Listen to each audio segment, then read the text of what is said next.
반갑습니다, 여러분. 집중에서 벗어난 이유 2편입니다. 앞서서 우리가 7가지 집중에서 벗어난 이유를 살펴봤는데요. 거기에 이어서 8번째는 방법만을 찾고 있는 모습 때문에 집중에서 벗어나거나 또는 집중 자체에 도달하지 못하는 일들이 생길 수 있다고 봅니다. 소위 매뉴얼이죠. 물론 이 6cc의 제목도 유저 매뉴얼이라고 제목이 붙어 있습니다만 그거는 좀 약간 상징적으로 붙였다고 봐주십시오. 그 방법을 찾는다고 하는 것에 있어서 소위 이제 집중에 의한 방법을 찾거나 또는 공부를 잘하는 방법을 찾는다고 가정을 해볼까요? 공부를 잘하는 방법만을 추구할 경우 진짜로 잘할 수 있을까? 한번 되돌아볼 필요가 있죠. 공부법, 성공한 학생들이 했던 공부 방법을 쫓아서 내가 하면 될까? 뭐 이런 생각을 해보면 됩니다. 많은 학생들이 학습법을 찾지만 사실은 마음의 자세를 묻는 경우는 드뭅니다.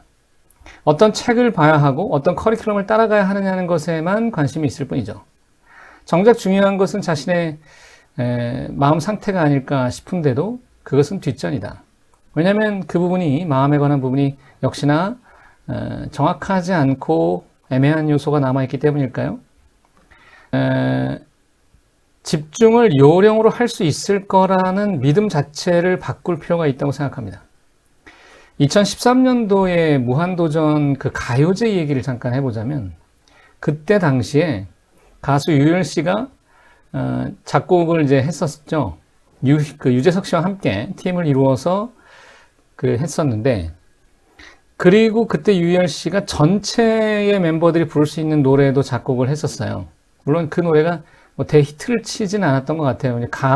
작사는 각 멤버들이 하고 작곡만 이제 유열 씨가 했는데, 어쨌든 그때 녹음실에서 막 녹음을 이제 각 파트별로 나눠서 이제 하다가 중간에 이제 정영돈 씨가 거기 들어가가지고 노래를 부르다가 갑자기 또 울컥했어요. 막 눈물을 보였다고. 근데 이제 정영돈은 그 무한도전에서 이제 많이 우는 캐릭터로 알려져 있었죠. 근데 어쨌든 이때 정영돈의 눈물을 보고 유희열 씨가, 소위 그 별명이 감성 변태 아닙니까? 유희열 씨가 그 정영돈의 눈물을 보면서 같이 이제 감상에 젖으면서 무도의 팬으로서 모든 회를 다 보았다. 감사의 마음이 들었고, 그리고 곡을 쓰면서 진심이 들어가는 것을 느꼈다. 뭐 이런 얘기를 했죠. 이때 이 진심이 들어가는 것, 이게 바로 집중의 신호탄입니다. 그렇다면 이제 관찰을 해볼 필요가 있겠죠. 도대체 유희열 씨가 집중한 배경은 무엇이었을까? 진심이 없는 집중은 존재하지 않습니다. 아마도 감사와 연결되어 있는 것 같습니다. 그 감사하는 마음, 감사의 감정과 진심이 들어가는 것과 굉장히 깊은 관계가 있고, 그 다음에 집중이 끌어져 올 수 있는. 그리고 9번째, 의지의 역할과 위력을 제대로 깨닫지 못할 때 우리는 집중에서 벗어날 수 있다. 이렇게 말했습니다. 의지에 관해서는 워낙 좀 방대한 내용이다 보니 우리가 따로 살펴보도록 하겠습니다. 10번째는 감사의 마음이 부족하기 때문이다. 앞서서 얘기한 것과 이 감사와 집중은 일맥상통하는데 이게 부족해지기 때문이다라고, 고갈돼 가기 때문이라고 생각합니다. 예를 들어서 이제 이것은 자신이 하는 일이 중요한 것이라는 인식이 부족해지는 것과 연결이 되어 있고요. 중요하다는 인식을 계속 한다는 게 사실 쉽지 않습니다. 그래서 감사하고 겸손한 마음이 필요한 것일 텐데, 예를 들어 어떤 시험, 뭐 수능이든 또는 공무원 시험이든 여러 가지 각종 시험에 있어서 재수를 하는 사람들을 생각해 봅시다. 이들은 자신이 하는 일이 불가피한 것이라고 여길 가능성이 매우 높죠. 전념할 수 없는 가장 큰 이유 중에 하나가 됩니다. 그리고 스스로를 창피하게 여깁니다. 자신이 실패하는 실패자라고 여기면서 다시 하는 거기 때문에 어떤 막 의지를 불태우지만 사실은 그것은 불가피한 일이라고 여기는 것입니다. 자신이 패배자라는 인식에서부터 집중은, 몰입은 사실 따라오기 어렵습니다. 재수를 통해서 사실 많은 것을 얻을 수 있음에도 불구하고 많은 것을 배우거나 경험할 수 있다는 생각 자체를 하지 않습니다. 뭘 얻겠느냐고.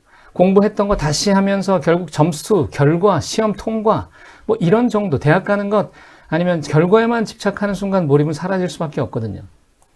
억지로 참으면서 정말 괴롭지만 참아내고, 참아내면서 나중에 내가 이것을 보상을 받을 거라고 생각한다면 사실 몰입은 따라오지 않습니다. 억지 집중밖에 안 돼요. 그러니까 실제로 감사의 마음을 여긴다고 하는 건 이 순간에 사실 어렵죠. 감사를 어떻게 고갈시키지 않게 만드느냐는 것은 자신의 선택이긴 하지만 매우 어려운 부분이고 이것 때문에 사실 집중이 어려운 이유도 됩니다. 사실은 어떤 일을 하느냐에 따라서 집중이 되고 안 되고가 아니고 이 일의 성격이 아니라 내 마음의 상태의 성격이기 때문이죠. 문제의 본질은 내 마음에 있는데요. 한 가지 우리는 절박한 심정으로 뭔가 일을 대할 때가 많은데 방금 전에 그런 상황에서도 보면 절박한 심정으로 할 때가 많죠. 그런데 이러한 절박한 심정은 중요한 것을 대할 때 사실은 피해야 할 자세 중에 하나입니다. 절박하다는 걸 사전적으로 우리가 풀어보면 어떤 일이나 때가 가까이 닥쳐서 몹시 급한 상태고요. 또 다른 의미로서는 뭐가 있냐면 인정이 없고 냉정하다. 이것을 절박하다고 표현하거든요. 한마디로 마음의 여유가 없는 상태인데 굉장히 재미있고 즐거움에서 만끽할 수 있는 이 집중과 몰입이 절박과 연결된다고 생각하십니까? 서로 반대되는 개념이에요. 다음으로 11번째, 조화롭지 못하기 때문이다. 이게 본질적 이유죠. 칙센트미하이가 밝힌 부분이기도 하고요. 우리는 조화롭지 못하면 집중에 이를 수 없고 집중에서 벗어나게 됩니다. 12번째, 목표가 분명하지 않을 때도 우리는 당연히 집중에서 벗어나게 되겠죠. 여기서 목표는 마법과 같은 위력을 발휘한다고 볼 수 있는데 근데 이 목표가 분명하지 않게 되면 나타나는 문제점은 일단 불필요한 선택을 계속하게 만들어요. 쓸데없는 선택을 하는데 우리가 그걸 짐작하지 못하게 만드는 거죠. 가늠하지 못하니까 이게 불필요한지 아닌지 파악을 못하게 되는 게 불분명한 목표에서부터 비롯되는 것입니다. 목표와 부합하지 않는 행동을 한 후에는 뭐가 따라오냐면 후회감이 찾아올 수 있어요. 헛된 일이라는 것을 나중에 깨닫게 되면 그때는 낙심이 찾아오고 절망감이 찾아오고 자책감이 찾아옵니다. 그렇게 되면 이런 것들은 심리적 에너지를 많이 고갈시키게 되는 것이죠. 그래서 심리적 에너지가 적어지니까 더 집중을 못하게 되는데 그 시작점은 뭐라고요? 바로 내 목표가 정확하지 않기 때문이다. 이때 이 목표라고 하는 것이 아까의 얘기로 돌아가 본다면 그럼 시험의 합격이냐? 절대 그것이 목표가 돼서는 안 됩니다. 합격은 내 통제하에 있는 일이 아니기 때문에 그것만을 목표로 두고 있는 순간 목표가 잘못된 것이거든요. 그렇게 되면 공부를 못하게 됩니다. 일도 비슷하죠. 일의 성과만 중요하게 여기는 사람은 사실은 집중에 도달하지 못합니다. 우리가 보통 잘 되지 않는 것에 관심을 집중하는 경우들을 볼 수 있는데 예를 들어서 열등감이나 비교의식 같은 것들 이런 것들을 먼저 내세우게 되면 자신의 부족한 것이 보이기 시작하거든요. 자신의 부족한 걸 메꾸려고 하는 태도가 물론 필요하지만 자신이 부족한 것에만 집중하다 보면 그걸 찾아내는 데는 참 혈안이 되지만 그것을 극복하는 것에 오히려 취약해질 수도 있는 것입니다. 이렇게 되면 이제 막막함을 느낄 수도 있죠. 자신이 계속 부족하다고 여기니까요. 이것은 네거티브한 심정이 되는데 이게 집중의 대상이 잘못되어 있기 때문에 나타나는 하나의 현상일 수 있습니다. 행동은 두려움을 치유한다는 말이 있습니다. 그러니까 집중을 하고 싶다면 사실은 변명 따위는 집어치고 당장 그냥 집중하면 됩니다. 원래는 그렇긴 한데 집중을 위한 행동을 하라. 집중을 행동하라 이렇게 볼 수 있겠죠. 집중이 안 된다는 말도 하지 말고요. 독일의 정신의학자 에밀 그랜펠리는 이런 말을 했습니다. 작업 흥분이라는 것이요. 이 인간의 뇌에는 아무리 싫어하거나 관심이 없는 일이라 해도 일단 손을 대기 시작하면 자극을 받고 흥분해서 금세 집중력이 높아진다고. 즉 공부든 일이든 처음부터는 아니지만 점점 하다 보면 익숙해지고 집중도 잘 될 수 있는 것이겠죠. 일단 해야 됩니다. 한번 움직이기 시작하면 오히려 멈추는데 더 많은 에너지가 소비된다고 그레펠리는 말합니다. 왜냐하면 뇌는 그 에너지가 소모된다는 것을 알기 때문에 멈추는 데도 에너지가 소비된다는 걸 알기 때문에 그렇다 그래요. 일단 시작하라. 무기력에서 탈출할 때도 비슷한 원리가 적용된다는 바로 이러한 사실을 염두에 둔다면 도움이 될 것입니다. 13번째는 현재를 관찰하는 능력이 부족하다 보니까 자신이 어디에 있는지 모르는 상태일 때 그렇게 됩니다. 즉, 딴 생각이 발생해가지고 3000%로 빠졌을 때 자기가 어디로 돌아가야 될지 모른다면 집중해서 벗어나 버리게 되죠. 한참 시간이 지난 후에 그것도 보통 발견하게 되고요. 여러 가지 자극으로 인해서 우리가 보통 관심이 딴 데로 분산되는 경우 이것이 무조건 잘못된 건 아니라고 앨런 랭어 박사는 말하는데요.